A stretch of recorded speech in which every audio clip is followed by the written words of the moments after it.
Greetings, and this is Father Steve speaking to you tonight or today from inside our parish church with a little Lenten decoration. The church offers for the third Sunday in Lent this year, they offer two sets of scriptures. One is kind of built around the gospel for the woman at the well, which is usually or normally used during the rite of scrutinies. But this week we're going to use the account of Jesus being consumed by zeal for his Father's house.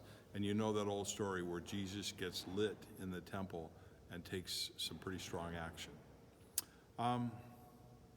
Though we start with the book of Exodus for a moment, and it's kind of the lay down of a life pattern for the chosen people. It's the Ten Commandments, kind of an expanded conversation about them.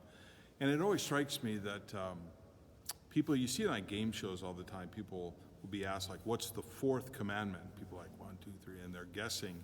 And a lot of times people say, well, I really don't know the Ten Commandments, but I live by them. But I often wonder when I hear that kind of a statement, I go, well, if you don't know them, how could you live by them? Just a question. St. Paul, to his writing to the Corinthians and a community that was really struggling in their faith and trying to be unified in their faith, you know, he's got that great line, in our weakness, we find our strength. The strength for a believer is Jesus. That's a hard one to get to, but that's where we need to go always. John's account of the Jerusalem experience, I think, we kind of take a little delight that Jesus gets upset, he gets angry, he gets lit up, and he goes after people. Well, I think we've all struggled with the story, but certainly we all struggle with church and power, and sometimes power gets translated as money. The temple had that issue. It was all about getting a tax, raising funding to keep rebuilding the temple and keep making it larger and more glorious. And sometimes as a church today, we get caught with that struggle or that desire for money or power or influence. That can be treacherous.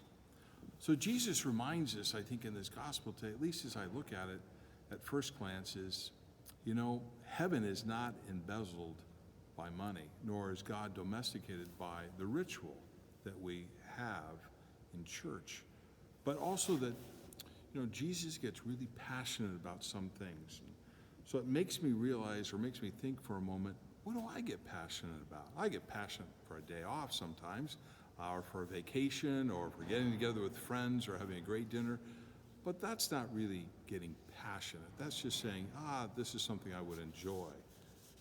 But I'm thinking more in terms of what are the injustices that make our blood boil? Immigration issues, homelessness, capital punishment, abortion, inequity of services, for example, with the vaccine during this pandemic. Now, it is true, when our blood boils, anger can be dangerous.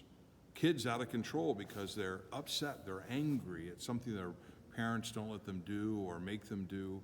Serial killers, it talk about bearing all people's frustrations, and it comes out as anger, comes out as fury.